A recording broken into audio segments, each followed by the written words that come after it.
We've got a very cool new event that the Big 12 will be hosting beginning next year. We also have Pac-12 presidents and ADs speaking out in mass. What is that supposed to mean? And of course, we're getting to your guys' questions on a Thursday. You are Locked On Cougars, your daily podcast on the BYU Cougars, part of the Locked On Podcast Network. Your team every day.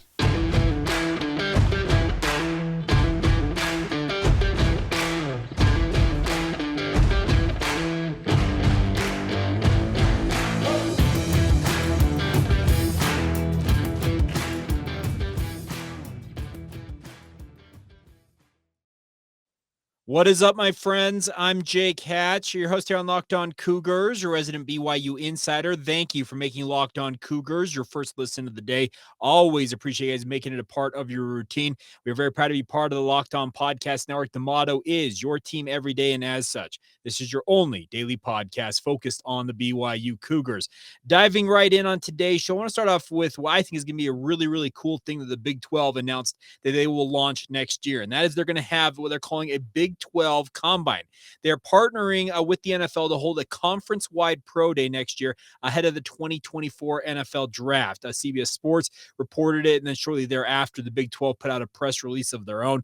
It'll be held at the Dallas Cowboys training facility in Frisco, Texas. It's known colloquially as the Star down there in Frisco. It's a gigantic facility. It's absolutely incredible. See, the Ford Center, 510,000 square foot indoor practice facility within the Cowboys complex known as the Star in Frisco.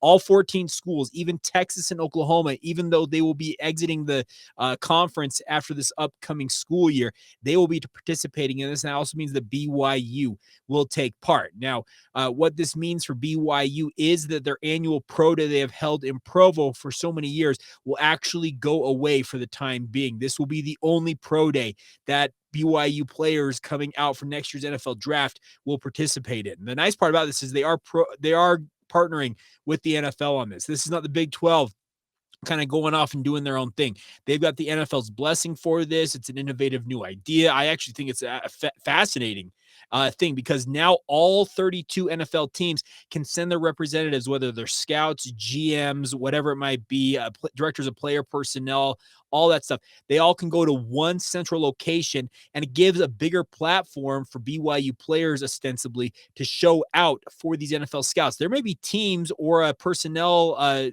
decision maker for an NFL team who may skip out on coming to BYU and miss out on an athlete they may otherwise have had in some interest in. You go to this, what they're planning on doing here in Frisco, Texas next year, and it gives a ton of guys, a ton of opportunities to be seen by a number of teams. This could be the first and new wave for how pro days will be held. They could be conference-wide events, mini combines, if you will, for the NFL Combine. And it'll be very intriguing to see where it ultimately shakes out. Now, the bigger thing with this also is it's going to have exposure on the NFL Network and NFL media platform. So they're building up what they're calling the Big 12 Pro Day, but I would call it the Big 12 Combine in many respects, because you're going to have all of the facilities there. The medical facilities get checked out by team personnel. I'm sure they'll also have all the on-field drills, running the 40 time, 3-cone drills, passing performances for quarterbacks, wide receivers, running backs, and the like. This is a really, really just cool, innovative idea. And this speaks more to what Brett Yormark is trying to do for the Big 12. He wants them to be on kind of the forefront, one of the leaders when it comes to innovation in the college sphere. And there's no reason not to. And there are people out there who want to denigrate what the Big 12 is and say that once Texas and Oklahoma leave it, it's going to be just a bad product. You know what? Go out there and prove them wrong. That's the thing about this. And this gives an opportunity for these athletes to go out and do it. They're also going to have the conference, which is headquartered in Dallas, will also conduct a job fair that includes career networking and development opportunities unrelated to football for Big 12 athletes in attendance. The workouts will be closed to the public, but they will have a Big 12 Fan Fest will be hosted outside of the event there in Frisco. They're trying to build this truly into a destination type thing.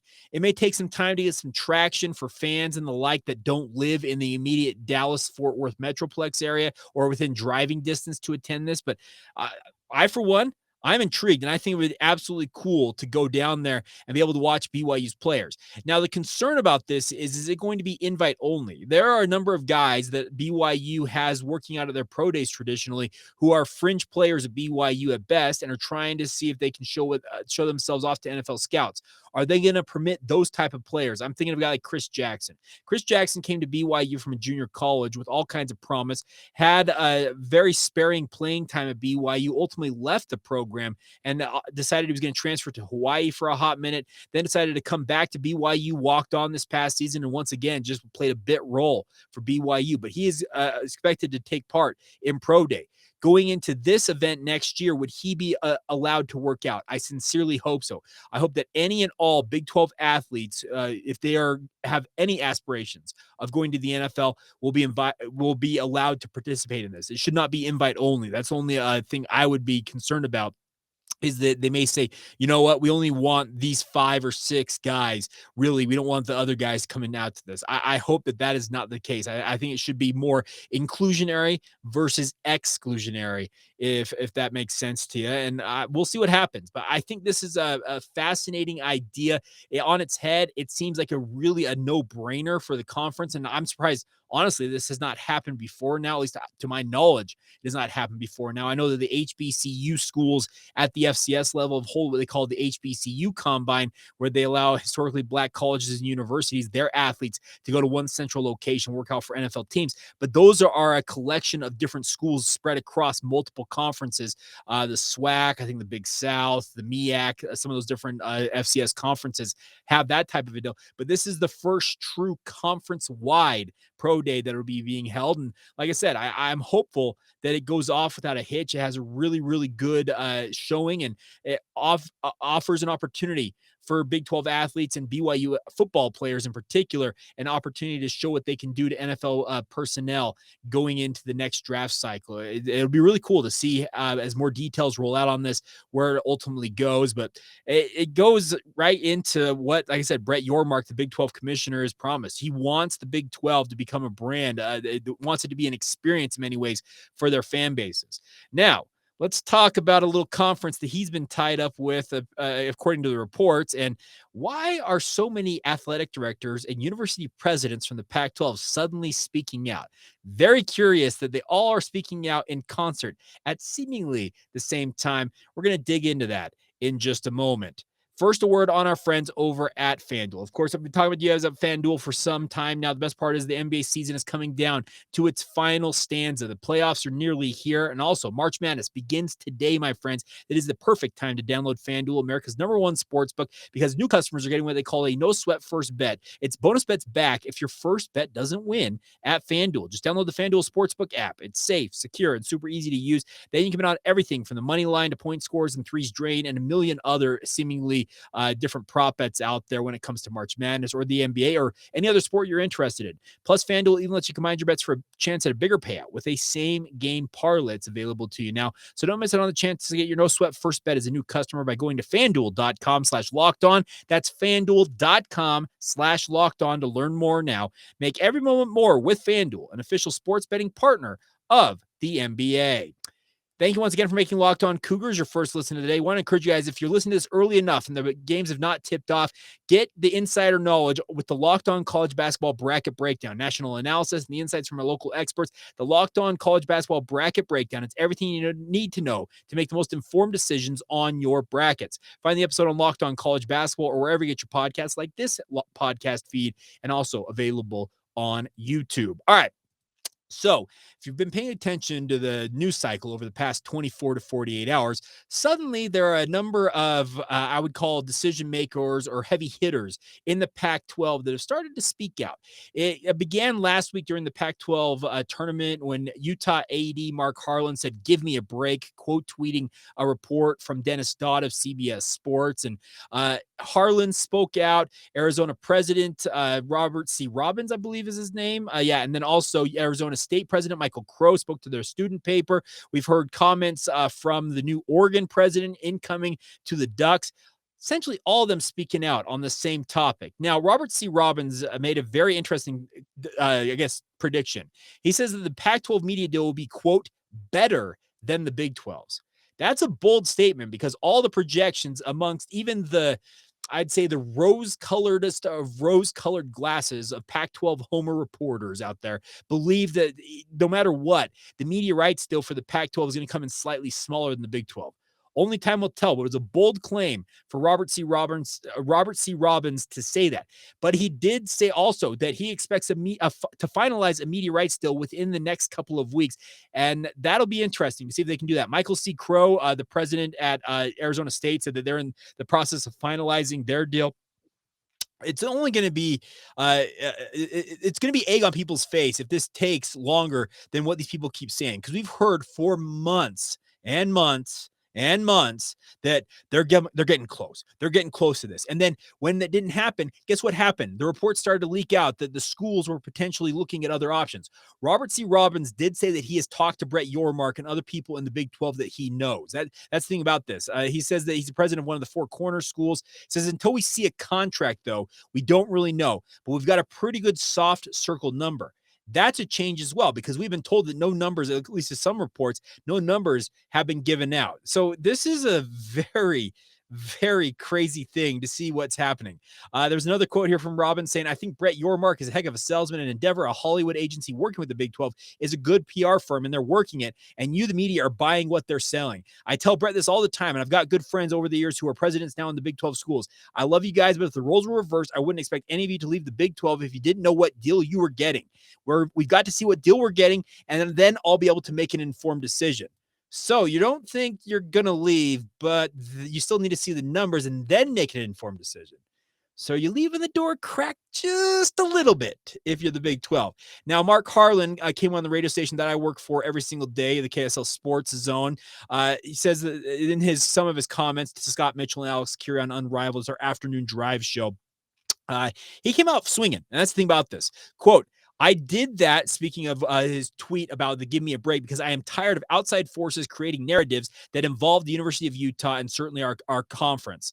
So, okay, Mark Harlan coming out swinging, and I got to give Scott Mitchell credit. Scott Mitchell, who is a Ute. Scott played at Utah. He is the Utah color analyst on the radio broadcast on ESPN 700. He spoke out pretty vociferously and essentially saying the Pac-12 has just not been good, Mark, and they kind of went back and forth at it. It wasn't contentious by any means, but it was pointed back and forth on this. Now, he also said this, I've been clear all along. The other schools in our conference have been clear all along that we're together. We're 10. We've said it. We're working hard with our commissioner to get this deal done. It's a complicated deal. There is structure and high expectations with ADs and certainly the presidents and chancellors for the commissioner to nail this thing so we can march forward. Great. I'm glad to hear that you acknowledge it's a complicated thing. But he says that because we aren't hitting certain people's expectations in time and outside forces, people start chipping away. They start creating things like Four Corners, whatever comes up, whatever causes clicks, whatever it might be. So yes, I read an article by a writer that I actually have great respect for in Dennis Dodd, but the article had a bunch of things that weren't true, unquote. When you're in the middle of a process, there are times you need to raise your hand up and say, whoa, whoa, whoa, Harlan continued. We all know it's been really difficult to manage post-LA schools leaving, but we've always had a plan, which was to work together to get a new deal. Let's go forward. Okay. I appreciate these guys speaking out and going on the record finally. And it feels, and I'm just saying this, I'm a conspiracy theorist, I guess, in a way. I think this is the Pac-12 trying to punch back at the Big 12 after a deluge of reports from the Big 12 side of things saying that the Big 12 is potentially looking at expanding. There's been conversations weekly, according to what Dennis Dodd reported, between Colorado, Arizona State, and Utah with the Big 12. I think this is George Kliavkoff in the Pac-12 now trying to essentially throw a combo punch back at the Big 12. Where does this ultimately all pan out? Only time will tell. But Mark Harlan can say that, well, when there's timelines out there that are created, you know what? You know who created the timelines? Do you realize who created it? You did. You, the ADs, you, the presidents, you people in the Pac-12 keep saying that it's coming soon. You are creating the artificial deadlines that people are trying to hold you to. And then it doesn't happen. You get kicked down the can. The can gets kicked down the road is what I should say. I'm getting ahead of myself here as I get worked up. But the thing is, they can punch back all they want, but they only have themselves to blame. This is just so funny to me that they are acting like we in the media are the bad guys here. We're not the bad guys. media are taking what you are saying, talking with people who are far more in the know than us, and doing our darndest to get the best reports out there. I had it on very, very good authority. I trust the person implicitly when it comes to stuff like this who told me that Colorado and Arizona were interested. Now, Robert C. Robbins did say that basketball in the Big 12 will be a no-brainer, but he also added, we all know that football is driving this thing. Great. He's speaking truth, and I think he was probably the most candid in his comments of any of these talking heads. I guess not talking heads, the power players in the Pac-12. He was the most candid of the entire bunch, and I appreciate him being as candid as he possibly could be. But for a guy like Mark Harlan to say that people start chipping away when these timelines don't work out. Guess what? Don't say we look forward to consummating media rights deal in the very near future and then have Robert C. Robbins says, we're going to finalize this in the next few weeks. You're putting deadlines out there that if you don't meet them, guess what happens? The fan bases, the media, and other talking heads and power players in the sports start to say, hey, is that happening? Do I expect the Pac-12 to stick together? I've said this before on this podcast. I'll say it again. I do. I think that Utah, Arizona, Arizona State, Colorado, and the rest of what the Pac-10 is right now sticks together. Robert C. Robbins did say that expansion with SMU and San Diego State is very much on the table, but he says the media rights still actually needs to get done before they go and expand, contrary to some reports saying they might have to expand before they get the deal done. They can say all of this that they want, but they really, in many ways, the Pac-12 only has themselves to blame. The Big 12 is being very vociferous, I guess is a good term to use, about wanting to expand. And if I'm Brett Yormark, if these 10 schools are going to stick together, go and snipe San Diego State right out from underneath them. Go and get their big dog in Southern California to replace the LA schools and take it right off their hands. That's if these 10 schools are hell-bent on sticking together as it appears that they are, go and get San Diego State, get yourself on the West Coast and get the 1.1 million homes in the San Diego market into your conference. Make them your West Coast anchor. Speaking of the Aztecs, I think it'd be great to have San Diego State in the Big 12. By the way, also Gonzaga, apparently, according to Stuart Mandel from The Athletic, in just a few weeks, the Gonzaga may end up in the Big 12 as a basketball only member. Brett Yormark is doing work, folks. And I really feel like all of these Pac-12 presidents, chancellors, in this case, Mark Harlan, the AD at Utah, speaking out, I feel like it might be a little bit of an organized effort to try and punch back at some of the narrative that's been out there regarding the Big 12. But let me reiterate one more time. This is, in many ways, this is a creation of the Pac-12's own doing. That's the thing. Brett Yormark came in and sniped their negotiating position right out from underneath him. He should go snipe San Diego State right out from underneath them once again. He has been playing chess. Well, it feels like the Pac-12 has been playing checkers. And you can consider me a Big 12 homer if you want, but let me reiterate one more time. I do expect the Pac-10, as it's currently constituted after the LA schools leave next year, to stick together and get a media rights deal done. It's a bold declaration from Robert C. Robbins to say that that deal is going to be, quote, better than the Big 12's.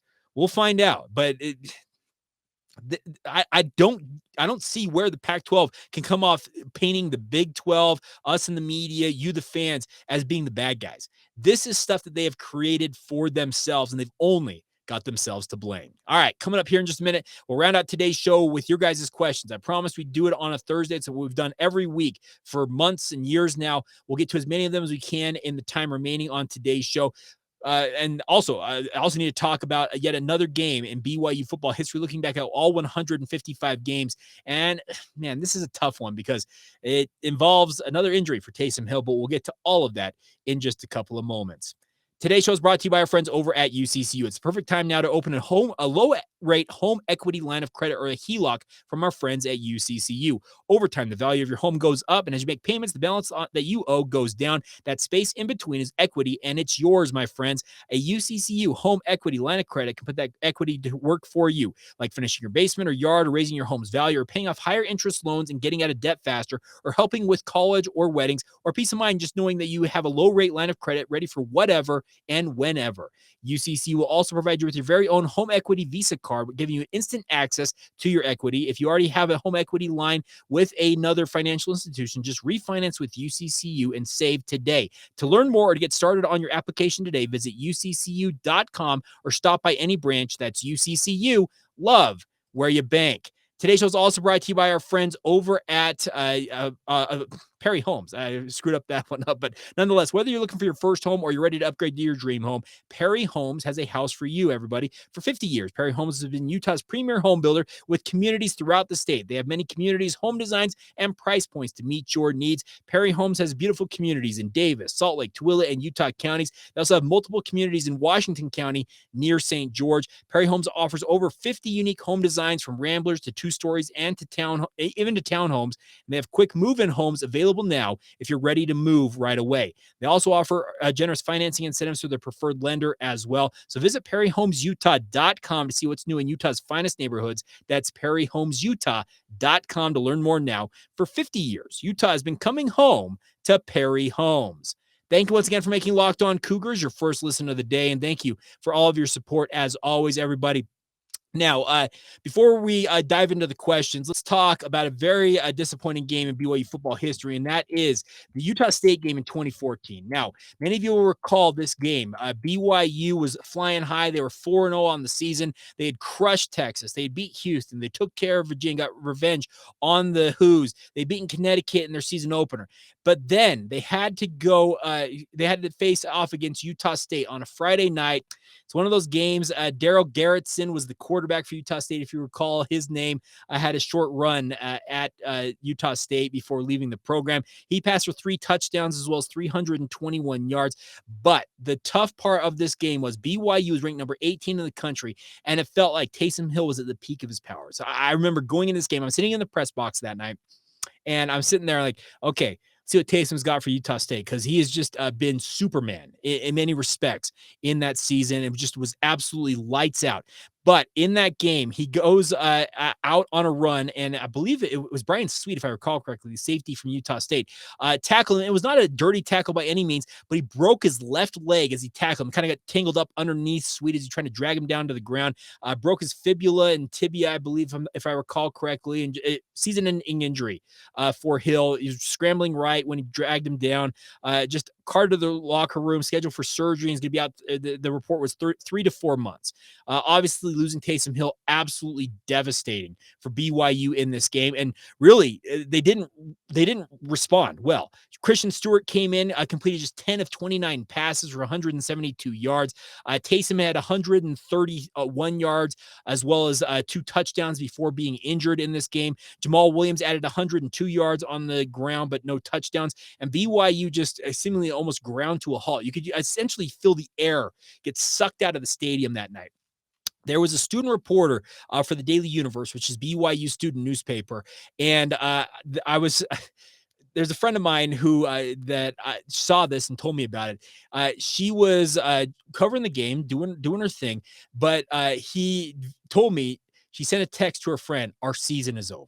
That was like the text that she sent, and my buddy was sitting next to her, and she saw the text be sent. I don't know who she sent it to, but I was like, well, in many ways that was, and we were going to see how much of an impact this was going to have to lose Taysom Hill the rest of the way, and we will talk about this because Utah State, it was 28-14 at halftime, and okay, BYU's got to find something in the second half, and they just never were able to do it. Jordan Leslie had a big game, by the way, 4 receptions for 135 yards. Mitch Matthews also had a fine performance, 8 receptions for 117 yards, and the 1 touchdown pass thrown by Taysom Hill.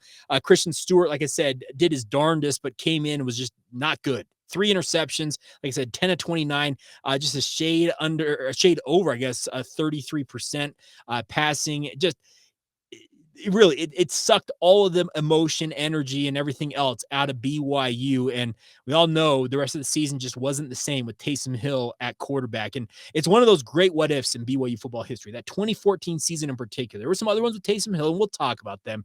But you wondered, okay, if he had stayed healthy, they had risen to 18th in the country. It seemed like they had no limit on what they were capable of doing that season. But what could have been for BYU had they been able to pull off this win? And it's all ifs and buts and candy and nuts and all that type of stuff. But they had a game at UCF the following week. Then they had a game against Boise State coming up later. Cal at the end of the year. There were so many opportunities, it felt like, for BYU, despite it not being the most stellar schedule for BYU in their independent history.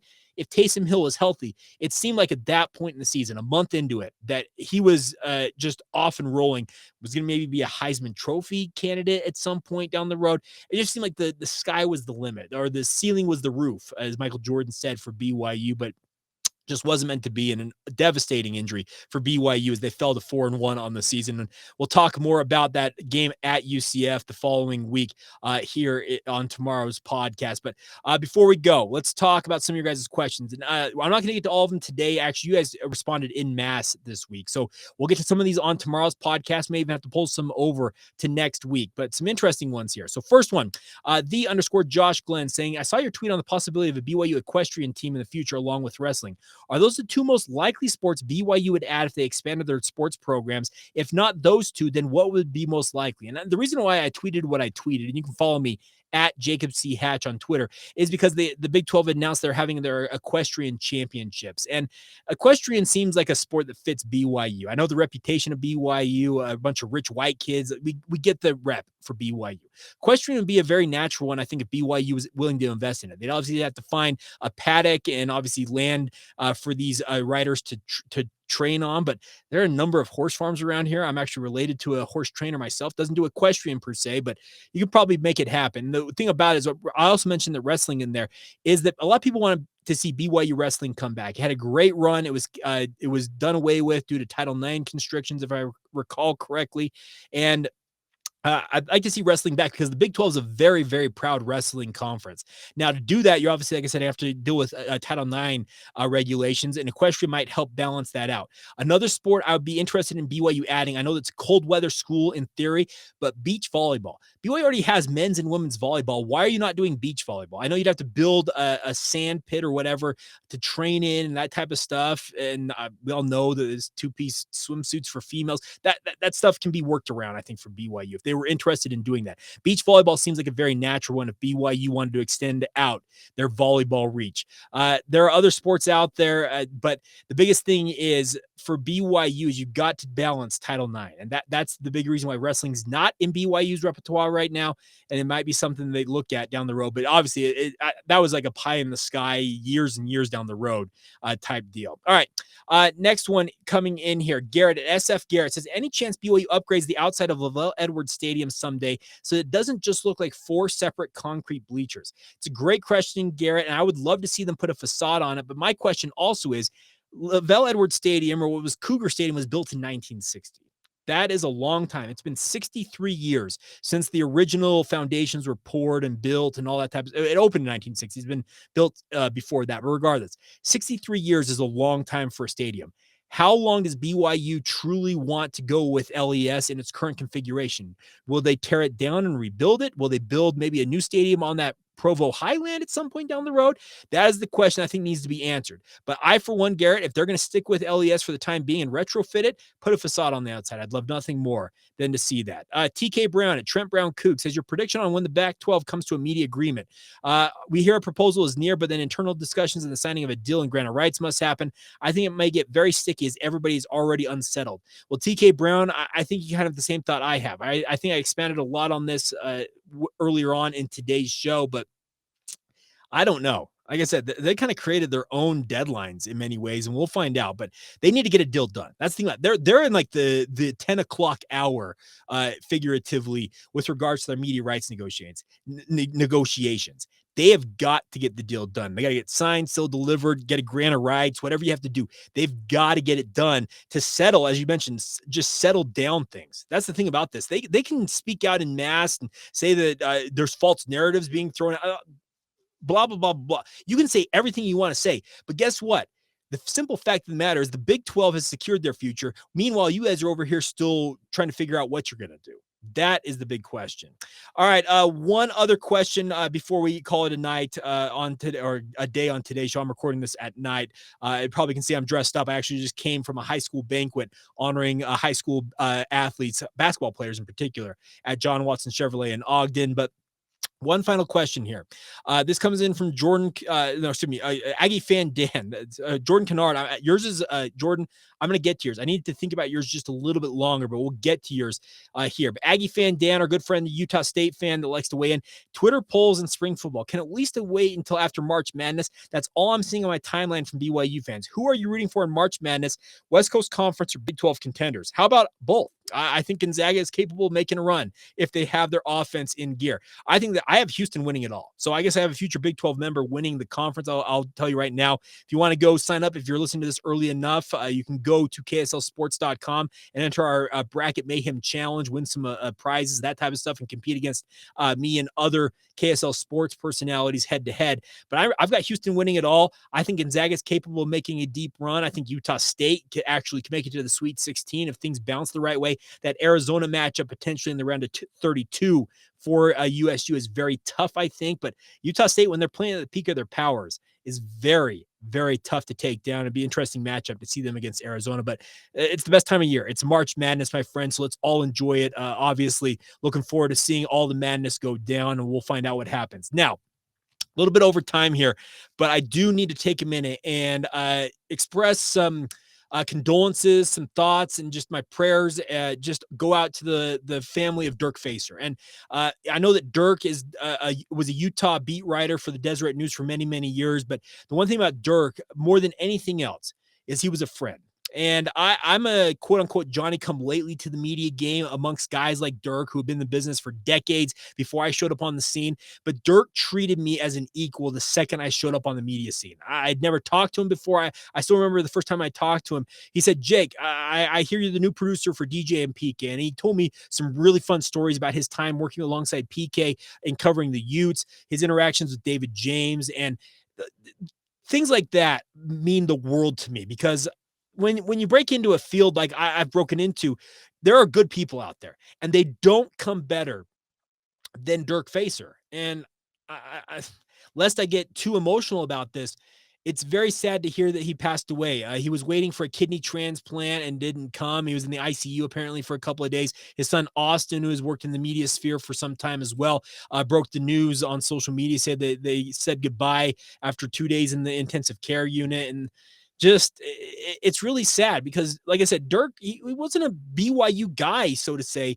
But the one thing I always appreciated about Dirk is there was never an unkind word or a mean-spirited comment that came out of him.